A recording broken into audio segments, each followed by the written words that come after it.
In today's video, we're diving deep into the Supplemental Nutrition Assistance Program, SNAP, which you might know as food stamps, EBT, or food assistance. There's been a lot of talk about SNAP lately, and I want to break down the big changes that just went into effect as of October 1, 2024. This year has seen some significant adjustments to SNAP benefits that impact low-income and fixed-income households, and I'm here to help you make sense of it all.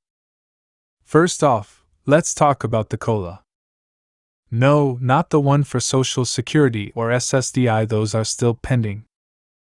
The SNAP COLA kicked in on October 1. But here's the thing, while you might expect a big increase, it's actually pretty small this year. The COLA adjustment for SNAP is just 0.2%, that's right, just 0.2%. For a household of one, this equals a $1 increase. Not exactly life-changing, right? But don't worry, there are other changes to talk about.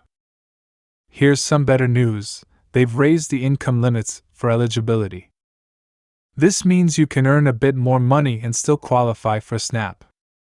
For those of you who rely on these benefits, this could be a game changer. I've covered the exact income numbers in another video, but in short, they've made it a little easier to qualify for benefits moving forward into the fiscal year 2025. Now let's talk assets.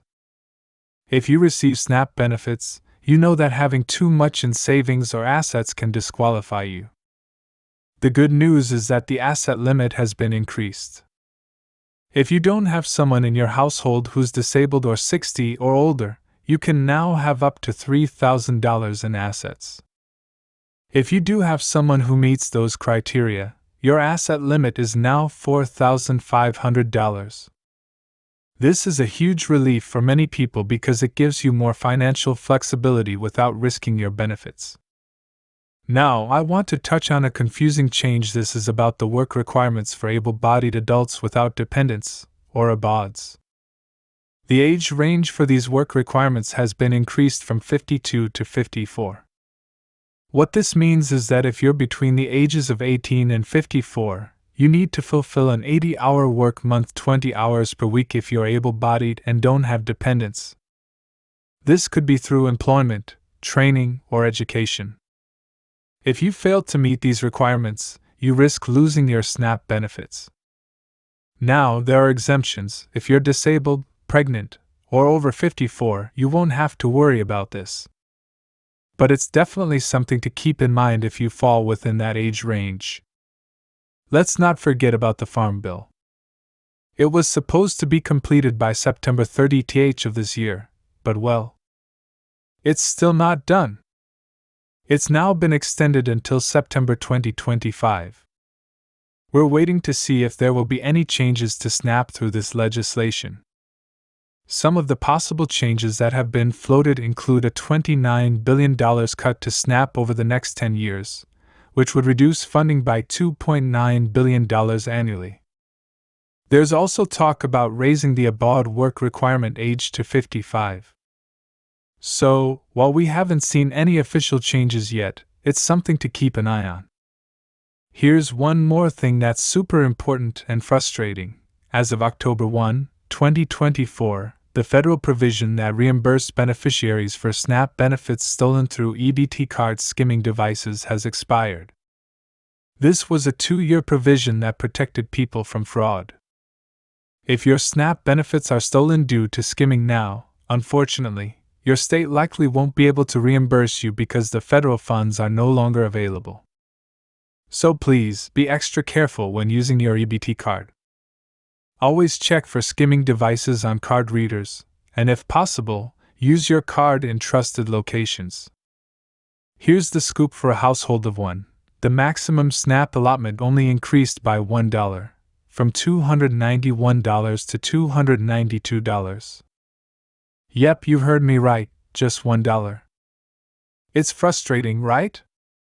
But keep in mind, if you're not receiving the maximum benefit, your increase might look different, as some folks have seen a bump from $169 to $187.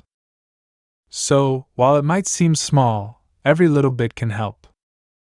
Now let's tackle the elephant in the room: COLA increases. You know, the one that's supposed to help us keep up with inflation? Well, Randy and so many others in the comments have expressed what we're all feeling. COLA increases just aren't cutting it.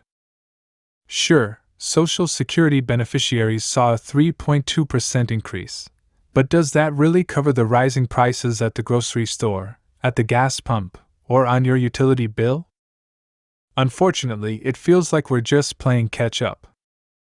Take this, for example: this bag of groceries was $30 last year, now it's nearly $50. But for those of us on fixed incomes, that small COLA increase doesn't stretch far enough. And if you're like Neil, in a household of two, receiving an additional $11.50 each per month, it's something, but not enough to match those price hikes. I love connecting with all of you in the comments. Shout out to Brenda from Texas, who shared that she went from $256 to $271 in SNAP benefits. Not bad. And big thanks to Misty Crow for letting us know you got a $3 increase. Hey, every little bit counts. But for those like Margaret, who's stuck at the minimum $23 for years now, it's just not enough. And I know it can be frustrating when you see your benefits going up by pennies, especially when you're doing everything you can to budget.